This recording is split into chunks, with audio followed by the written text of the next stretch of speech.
एक बार की बात है, ढोलकपुर साम्राज्य में एक प्रसिद्ध ऋषि रहते थे।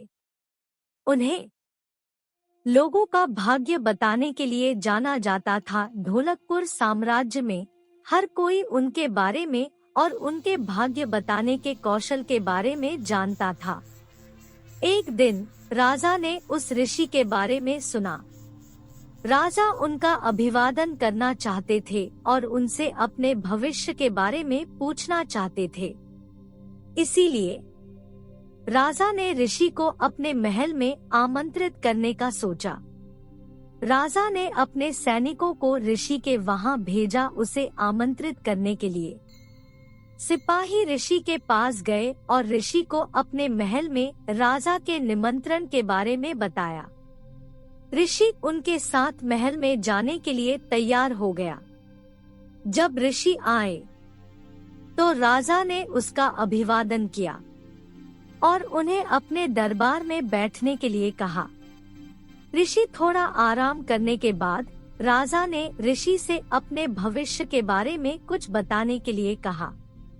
राजा की कुंडली देखने के बाद ऋषि ने उन्हें भाग्य के बारे में बताना शुरू किया। राजा अपने भविष्यवाणी में सभी अच्छी बातों को सुनकर बहुत खुश हुए और ऋषि को उसके द्वारा की गई भविष्यवाणी में हर अच्छी बातों के लिए राजा सोने और चांदी से ऋषि को पुरस्कृत किया। अब राजा ने ऋषि से अपनी दुर्भाग्य के बारे में बताने के लिए कहा।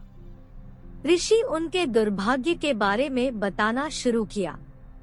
अब हर बार राजा को दुर्भाग्य की बात सुननी पड़ी। राजा बहुत क्रोधित हो गया था। एक समय तो उन्हें इतना गुस्सा आया कि उन्होंने ऋषि पर चिल्लाते हुए कहा, रुको, इतनी बेहुदा बात करने की तुम्हारी हिम्मत कैसे हुई? राजा ने अपनी तलवार निकाली और उसे ऋषि की ओर इशारा करते हुए कहा, मैं तुम्हें अपनी मृत्यु का समय बताने का आदेश देता हूँ। उन्होंने देखा कि राजा बहुत क्रोधित है।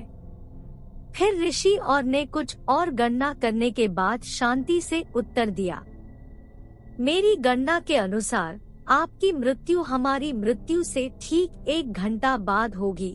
राजा यह सुनकर दंग रह गया और उसे अपनी गलती का एहसास हुआ।